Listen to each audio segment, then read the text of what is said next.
Powered by my inner fire. With every step I'll climb higher. Self-belief is my guiding flame. With confidence I'll make my name. I am empowered, I am strong. With every step I belong. In my heart I find the key to unlock my dreams, to be truly free. Hi!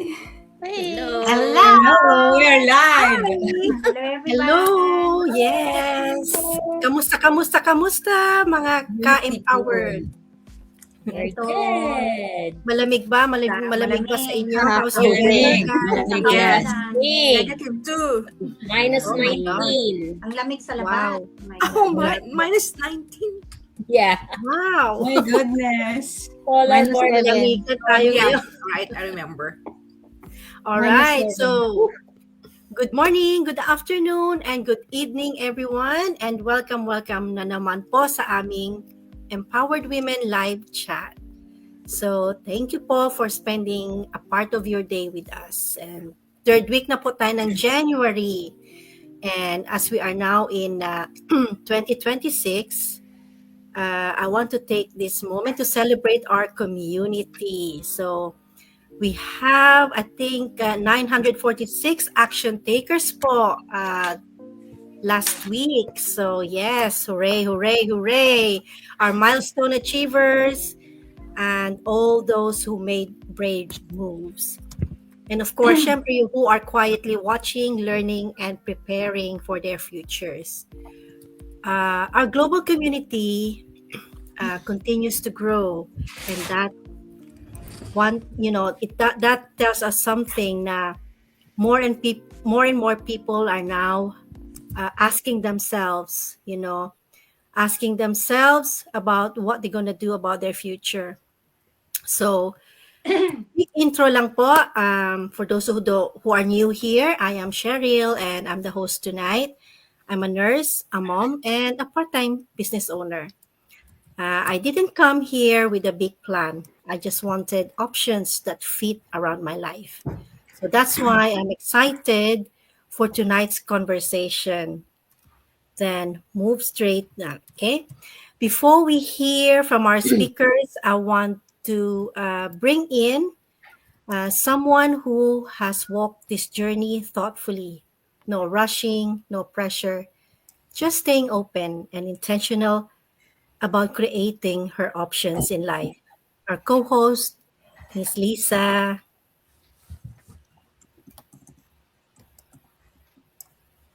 Hello, thanks, Sis Cheryl. Hello. Good evening, everyone. And thank you for being with us here tonight. Yeah, my name is Lisa, and I'm your co-host for tonight. Tonight's topic is a simple but honest check-in and 2026 goal check. So is it more shift or more options? This is not about quitting your job or not about making big decisions overnight. It's about awareness, because many hardworking people are realizing that relying on one income alone can feel heavy, especially the long term.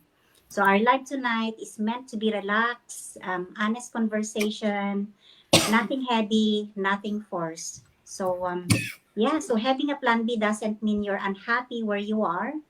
It simply means you're thinking ahead and creating options. So let's hear our ladies here tonight as they share what this question means to them. Take it away. Who's the first one? Sis Rosalie, Mama Rose.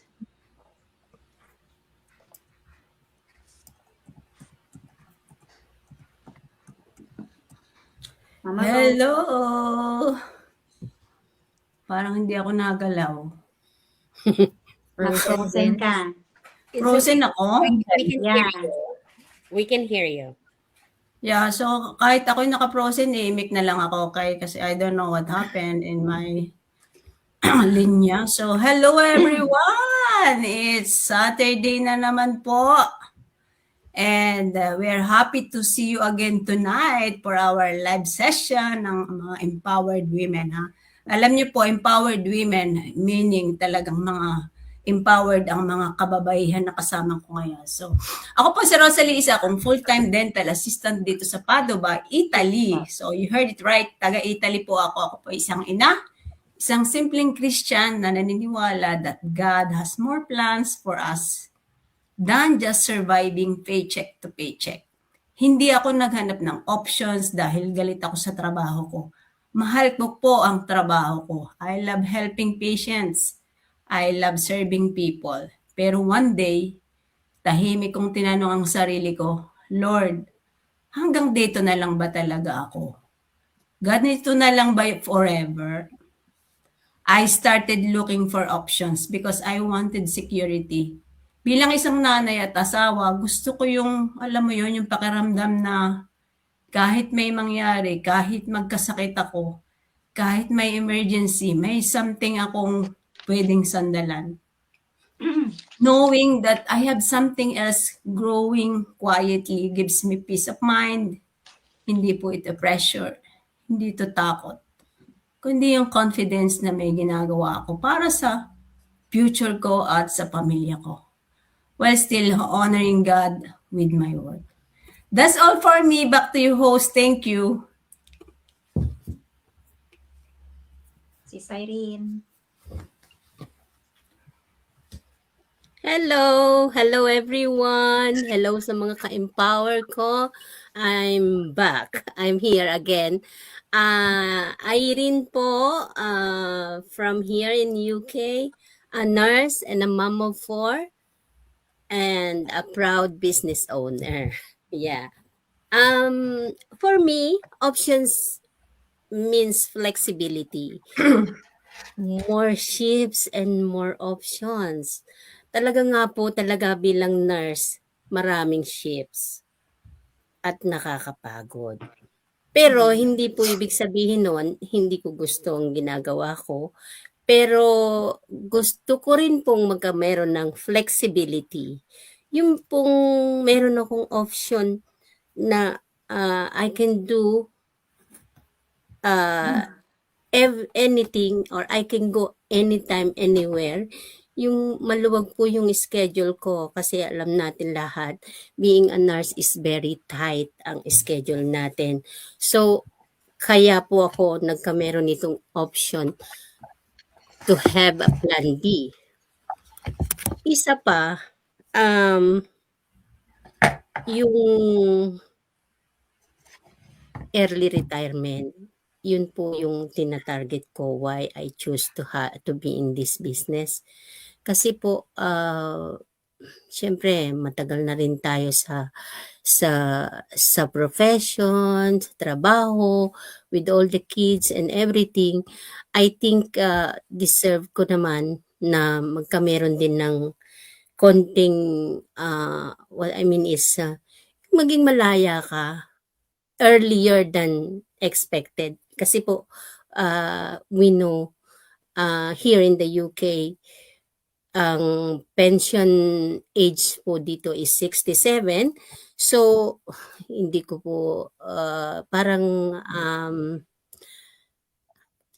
I don't want to reach 67 para maging malaya, para maging flexible at magawa ko ang lahat, or I can be more and have more time with my family, mapa dito man o mapa sa back home o kahit saan.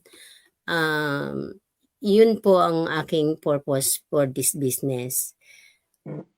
To be more with my family. Kasi dati po, we work hard. So, maging maluwag naman. That's it. Yes, yes, that's true, sis. When we talk about options, it looks different for everyone. So for some, it's extra income, and for others, it's something built quietly alongside their current work, and for many, it's peace of mind. So it's knowing that merong ibang pinanggagalingan. So just in case, 'di ba? So nothing it's not everything that it has to be loud. It's not everything that it has to happen fast. But sometimes the most meaningful progress happens quietly kahit yung parang little by little lang. Take it away, Gemma. I think you're next. Sis Gemma. All right. Is it Sis Gemma or Sis Bernadette? It's me. All right. Good morning, everyone. Good afternoon, good evening, wherever you are tuning from. Hello, hello. My name is Gemma. I'm based here in Vancouver, BC, Canada. My family and I migrated here 16 years ago. I went back to college as an early childhood educator. And sa Philippines po, nag-work din ako for 21 years. Nag-retire po ako doon. I was in the airline industry. And I enjoyed my job. And when I came here, I was like contemplating kung paano ko matutulungan yung husband ko sa aming finances. And hindi muna ako nag-work for a year because medyo maliit pa yung mga anak ko. So, finocus ko yung family ko, yung bahay namin. We were still renting in an apartment while si husband naman ang talagang nagtatrabaho. Then, after a year or so, nakakita ako ng offer ng government para siyang sponsorship. So I applied and nakapasa naman tayo. Buti na lang. And then ito nga po yung program na ECE. So I only paid 3/4 I think, and yung other percentage was paid by the government. So I really like my job as a early childhood teacher, pero we all know po, di ba, yung working with young children talagang nakakasap ng energy mo, pagod na pagod ka. Especially ngayon, I'm not that young anymore. So I was very busy. I've been in the field for 14 years now. And at one point, especially during the COVID times, naisip ko na, medyo late na nga naisip ko na, sandali muna, how long will I work? And then, halos wala ka ng energy pag uwi mo sa bahay, no? Kasi you still have to prepare for everything, dinner, although tumutulong naman yung mga anak ko. But of course, they're also busy with their school, with their work, and may buhay din naman sila. So siya, parang nag-contemplate ka, ano ba ang, parang ito na lang ba, hanggang kailan magtatrabaho? And then, sabi nga sa topic namin, more shifts or more options. Pero in my case, walang more shifts kasi wala naman kaming overtime. So kung ano lang talaga yung number of hours mo, like in a week, it's 40 hours ang work. So just imagine that. So in 2 weeks, for example, sa paycheck, 2 weeks is like 80 hours or 88 hours, gano'n. So fixed lang talaga siya. So syempre, I want to be practical. I was like thinking for myself and for my family na sabi ko, there must be something else that I can do while I'm working in my career, while I'm busy with my career. So I was praying hard na ano ba talaga kaya, anong pwedeng gawin. Then when I found this online business, I was so excited, but at the same time, I was skeptic. So I prayed hard na ito na nga ba yun? Ito na ba yung option na pwede ko siyang gawin while I'm busy with life? So I took the next step. I did my due diligence by checking it out, what it is about, and the company. I saw the people working behind, and that's it. I'm into this online business. I'm part of it, and I'm so grateful that I found this. Otherwise, tuloy-tuloy lang din yung trabaho ko na hindi ka naman nagbi-build ng something for you in the background. So, friends, it's okay to love your career, to work, to be busy with life, but it's also okay to prepare something for your future and for your family, doing something else alongside your work. Well, you are blessed if you can quit your job.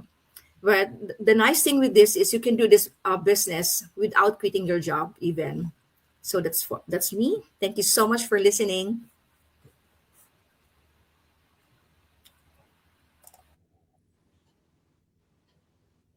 Sis Bernadette. Hello, sis Gemma. By the way, for those who doesn't know me yet, I am Bernadette, originally from Baguio City, Philippines, and an early childhood educator here in Canada. So my point on this matter, 2026 goal check, more shifts or more option. For this conversation is not about the hype or the rushing decision. It's about awareness, about exploring options instead of just adding more shifts. You know, guys, to those who are watching us right now, we do have a lot of options. We just don't dare to check this out. So, guys, there's so much in store for us this 2026. Not just more shifts, but you have more option just like this. Just having this digital business among all these beautiful ladies. So that's for me, see Cheryl.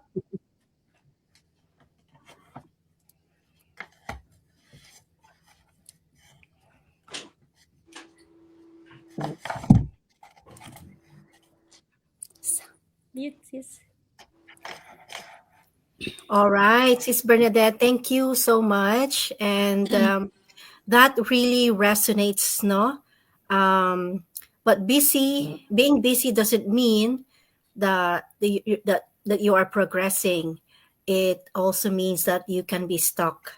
So more and more people are now realizing that options are available.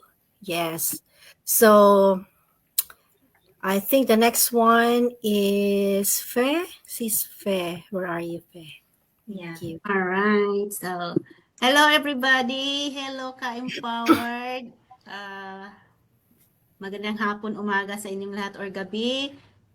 Ito po si Faye, live from South Carolina. Isa po akong healthcare worker and also a digital business owner. So ngayong 2026, I choose options instead of, Chips. paychecks. And that's why I choose options because I wanted flexibility. Matagal akong nagtrabaho, todo kayod.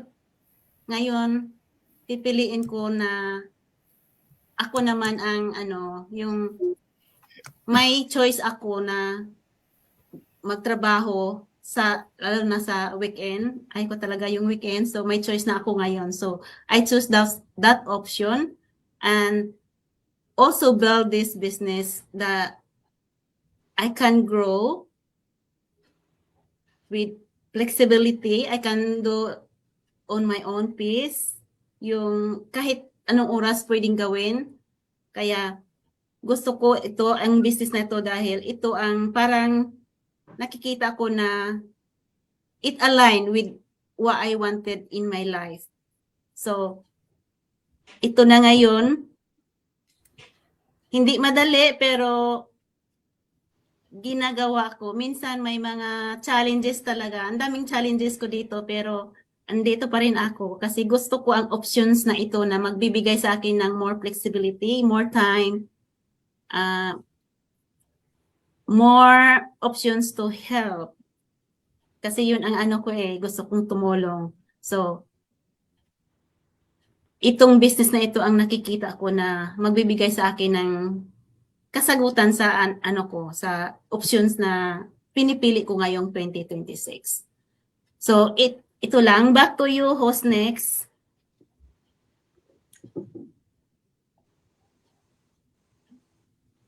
Yes.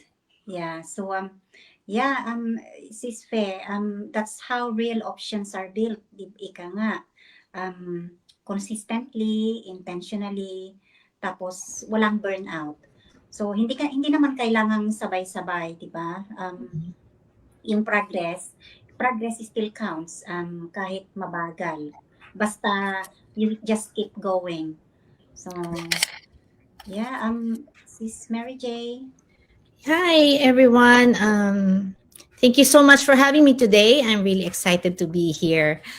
My name is Mary J. I'm a digital business owner, a physical therapist, a wife, and a mom of two amazing girls. I also immigrated to the US from the Philippines with big dreams and strong work ethic. Like many immigrant parents and professionals, I spent years struggling multiple jobs, staying busy, and doing my best to provide. This year, I'm choosing having options. Hindi ko hawak ang lahat ng sagot nang nagsimula ako. Totoo yan. Ang alam ko lang, ayokong umasa habang buhay sa iisang income. Nung una, walang malinaw na plano. Hindi ako 100% confident. At lalong hindi ko alam lahat ng gagawin. Pero may isang bagay na malinaw na nararamdaman ko, yung awareness ko. Ginagawa ko naman ng tama lahat. Nagtatrabaho ng mabuti, present, responsible, pero may tahimik na tanong sa isip ko, ganito na lang ba ang itsura ng susunod na mga taon? Napagtanto ko na hindi kakulangan sa sipag ang problema, kundi kakulangan sa options. At kapag iisa lang ang pinagkukunan mo, ramdam mo ang risk lalo na kapag may pamilya kang iniisip at future na binubuo. Kaya hindi ako nagsimula dahil handa ako. Nagsimula ako dahil gusto ko ng choices. Yun nga tinatawag nating options. Gusto ko ng flexibility. Gusto ko ng seguridad. Gusto ko ng peace of mind na kahit na magbago, hindi ako magsisimula sa wala. Pag hindi ako pumapakita sa trabaho, meron akong paghuhugutan. Hindi ito tungkol sa paghahabol ng more. Ito ay tungkol sa pagbuo na mas stable, more intentional, at mas realistic na future. Dahan-dahan, walang pressure, may direksyon. Sa totoo lang, hindi mo kailangan malaman lahat bago magsimula. Minsan sapat na ang pagiging honest sa sarili mo at sabihin, gusto ko ng mas maraming options para sa future ko. Hindi masama yun. At doon talaga magsisimula ang pagbabago when you choose options and start taking actions. Back to you, host. Who's next? Sis Josie. Miss Josie. Hello there. Hello again. My name is Josie and I come to you from the United Kingdom. I am a mom and I work full-time. I'm also a wife. So yes, a long time ago when I came to this country, I wanted to have a better life like all of us here. So I did really work very hard and I chose there were so many that I had to support in the Philippines and I didn't have a chance to save for my retirement. And I was glad that I saw this business.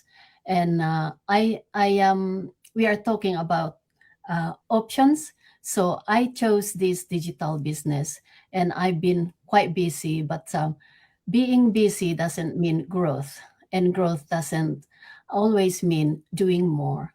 And I think success in this digital business doesn't bring busy all the time, like posting nonstop, chasing results, and trying to do everything at once. But it's not true. I do my business when I can. So this is the option that I choose. I do when I can. I think sometimes real growth come when you start doing things differently with a clear system, better focus, and intentional actions, more progress with less overwhelm. And sometimes changing how you work matters more than doing more. So there is no pressure. Just do what you think and what you can do, and you'll get there. Thank you. That's me.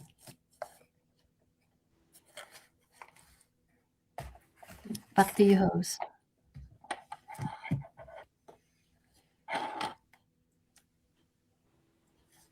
Am I frozen?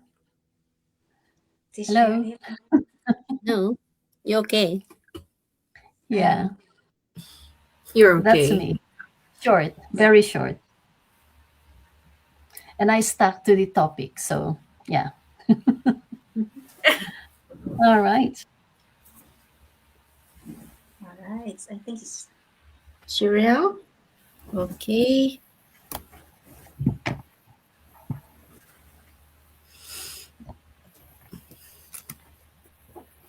Okay, thank you so much, Sis Mary J. and Josie. Josie. Sorry. Yes. So yeah, for many years, naman, I worked hard about 24, more than 24 years now here in UK, and all along I've been picking up extra shifts and keeping myself busy and telling myself na ganito talaga yung normal way of life. Siyempre, magtatrabaho ka and you have to earn for a living. So, but one day I paused, and asked myself, if nothing changes year after year, why am I expecting a different result? Although I didn't want to stop working, I love my job. I just, didn't want my life and my future to depend on only one income forever. Especially nowadays when everything is getting more expensive and also you feel pressured at work, napapagod ka na rin. So that's when I came across this online opportunity, and I'm glad I found it, because what stood out was that it fit in my busy schedule. I was looking for flexibility, something that I could do around my life, not on top of it. And yung may sisingit mo siya sa iyong days or days off. So tonight isn't about big decisions. It is a reminder for us na it is okay to ask yourself, and it's okay to explore options, and it's okay to want that option, because this is your life. Ikaw yung nagmamaniobra ng iyong maneuver ng iyong life, gusto mong life in the future. So we don't want to be stuck. We want change. Maybe not only change, but maybe extra, like a plan B for our future. So yes, that's all for me. And Sis Lisa? Yes, salamat si Cheryl. Totoo yung mga sinabi mo kasi this business, it creates more options. So you really don't need to quit your job, pero it's just thinking ahead. So if you're watching tonight and thinking na you don't even know where to start, okay lang yan. So you don't need lahat ng answers ngayon. You don't need to figure out if everything, you don't need to figure out everything right now. Ang kailangan mo lang, you just need to stay open, maging curious ka. Kasi because kung minsan the first step is not taking action. Kung minsan it's your awareness na that you want more for your life than just getting by. So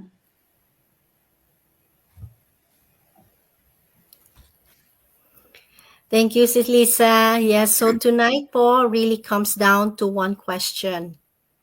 Do I want to keep adding more shifts or start creating more options? So there's no right or wrong answer, but asking that question is already a step forward. So yeah, before we officially close, we will ask each speaker to share a quick invitation, not to sell, but to help everyone here who wants clarity or change on what they want in their lives. So Lisa Bravo, please. CTA na yun, ah.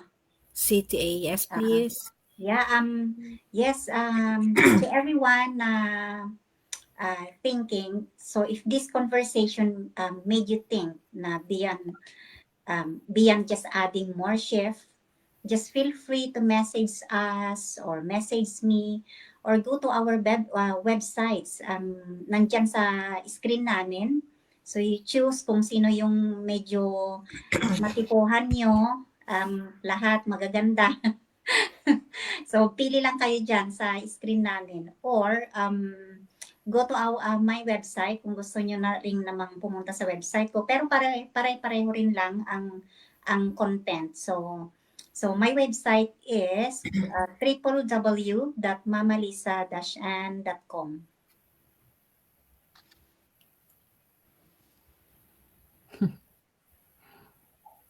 Me first. Rosalie. Irene or Sis Rosalie. Rosalie. Yeah, I'm still frozen but I will... Nakakatawa ako, tamo.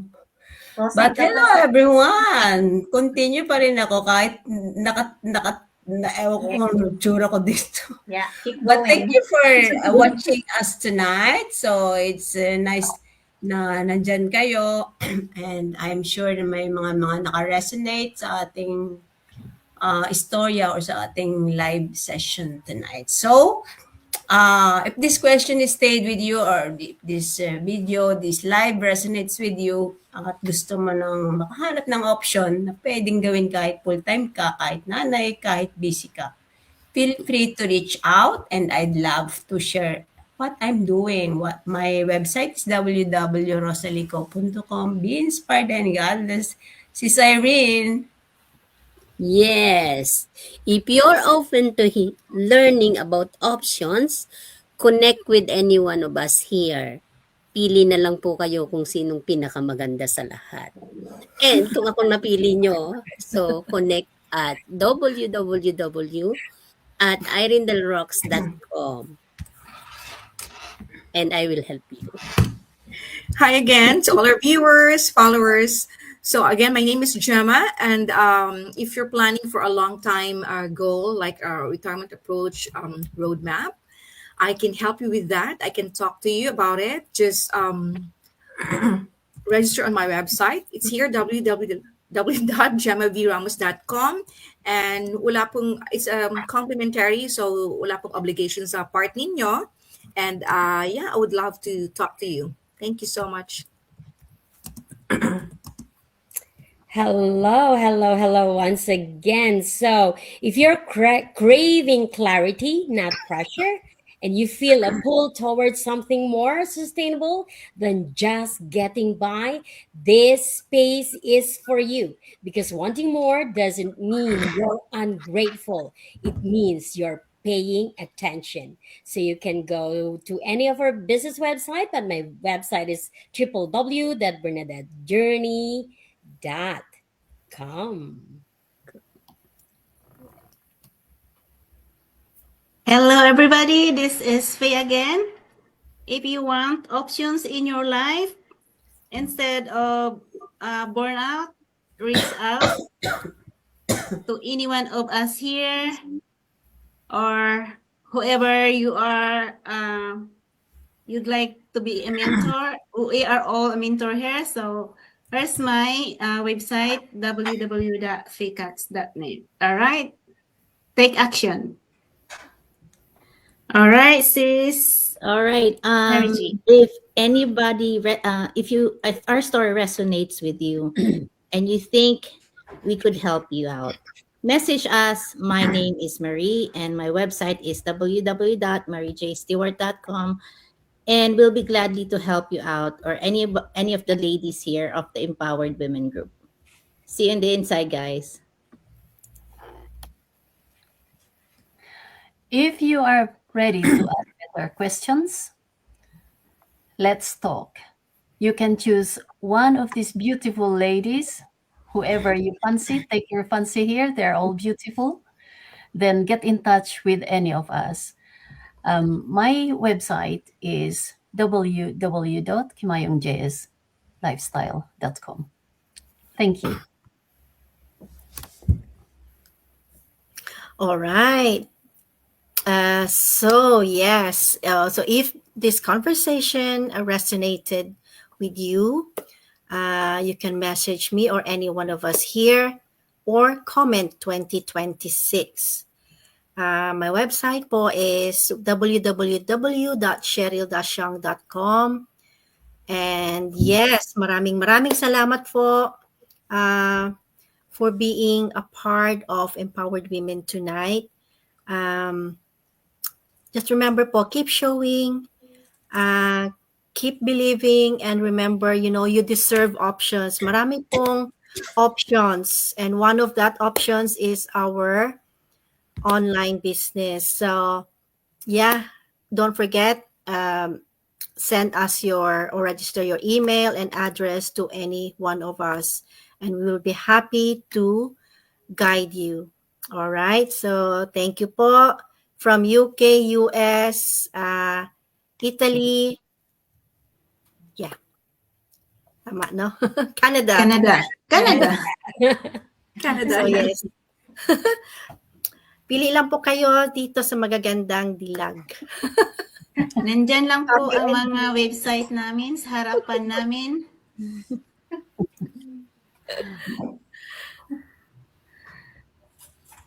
I mean,